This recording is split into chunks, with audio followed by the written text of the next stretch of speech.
Okay, so I just saw a video by David Shapiro about artificial intelligence and alignment, and my thoughts on the video were that currently artificial intelligence has limitations because,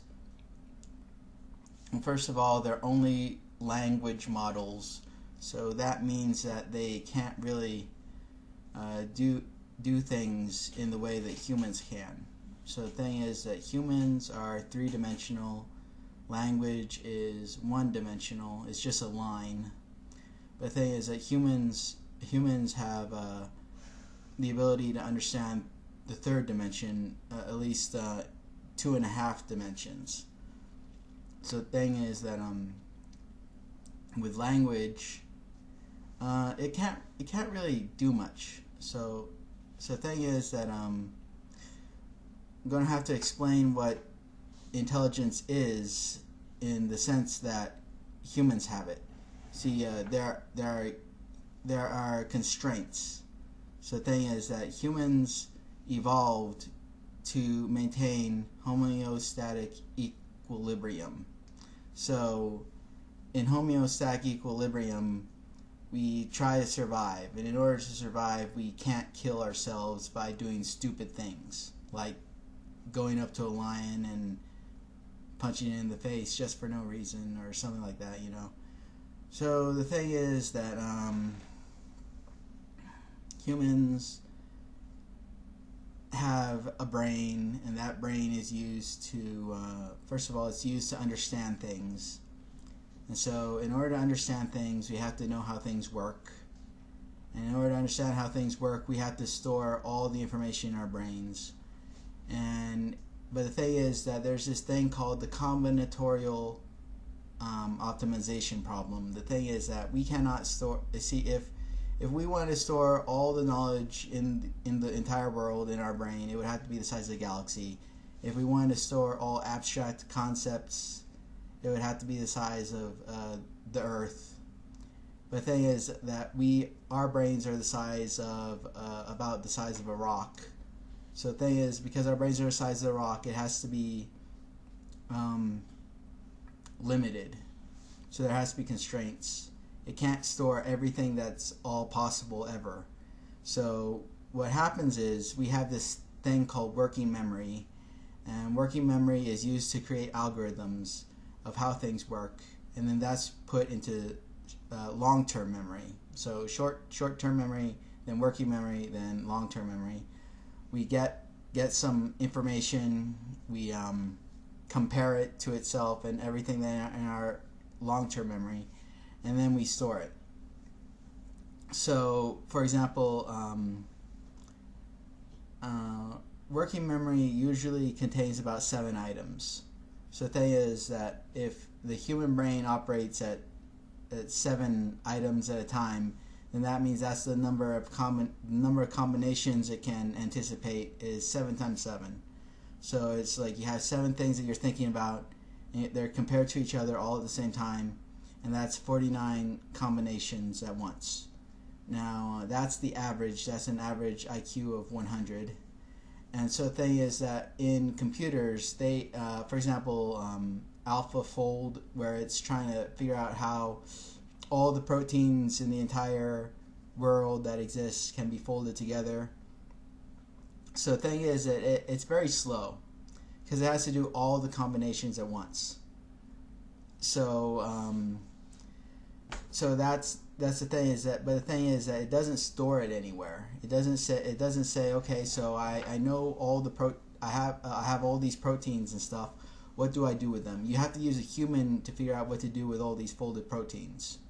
Because once you have all the proteins that are folded, you have to do a chemistry experiment to see, okay, so this person over here will have side effects with this medication, and that person will have other side effects with that medication, because everyone has different genetics and everyone has different proteins because of those genetics, and then it turns into a combinatorial optimization problem all over again.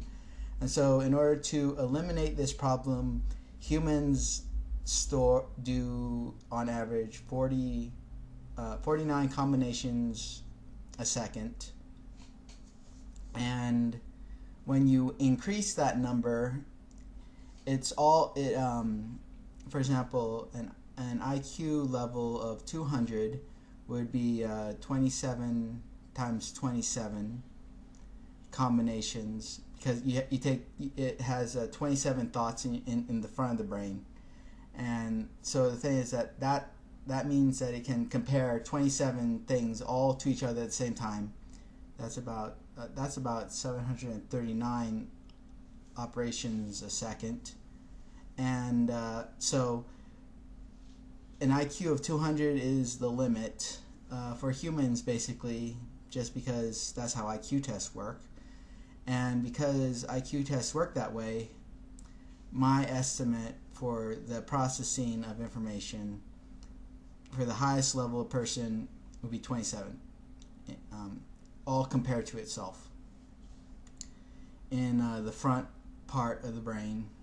And now that means that you're able to create huge algorithms. Now, for example, let's say that you have seven. If you create an algorithm, that algorithm will be limited by the number of by the length of the algorithm. So let's say that in the front of the brain we're dealing with 3 dimensions instead of 1 dimensions, like a large language model would. So you would have about 25 by 25 or 5 by 5 on this eye, 5 by 5 in this eye, and then they would match with each other as a fully connected system, and that would be the size of the algorithm that the human brain would be able to compute if it were at the highest level of IQ. And so what happens is that once we have this algorithm is 3-dimensional because that's how humans operate in the 3rd dimension, as I said. So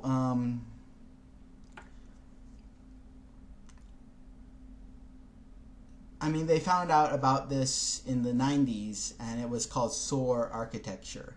Except SOAR architecture was limited by the computation at the time, but it did have the thing called chunking, and it wasn't 3D, it was just a 2D, but it could play games in the 90s just as good as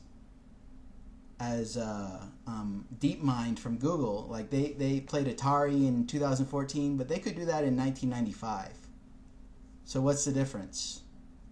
The difference is that they didn't have the computer power, they didn't have the money, they didn't have the social networking, they didn't have the people that were working on it. Were not like there wasn't an economy based on artificial intelligence in the 90s.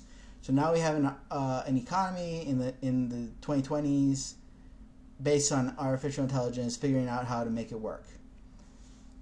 But now we could make an artificial intelligence. It could be an avatar in virtual reality, and it could work like the SOAR architecture, but in 3 dimensions instead of 2 dimensions. And that would mean that it would be like a human. It would have in the front of its brain, the front of the brain would create algorithms. They would be stored in the hippocampus. They would use the hippocampus to store that throughout the entire brain. It would be 3-dimensional, and it would be at the limit of what a human intelligence would be. And it wouldn't and it would be totally cost effective because once you're able to, the reason you need to create algorithms in the first place is because you're learning something new. You're trying to create something new. A human being goes out there and says, okay, so I'm going to invent something new to solve a problems that need to be solved.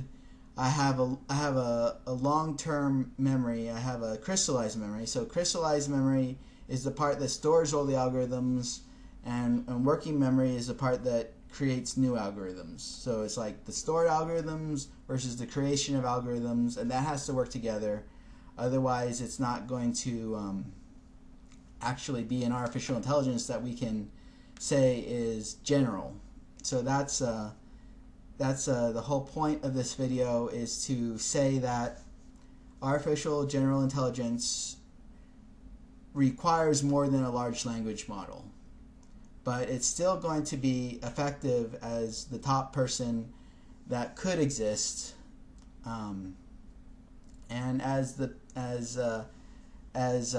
as towards alignment, that just means that it's going to have a proper personality. And so that means that it's going to have we're going to have to create an artificial intelligence with a proper limbic system, so that the limbic system is going to say, okay, I'm a good person, I'm a good artificial intelligence, you know, it's like I care about people, you know, I want to help people and help the good people, maybe not the bad people so much, you know, and even though they're bad, we should still care about them. We shouldn't cruel and unusual punishments like they have in the Constitution or something.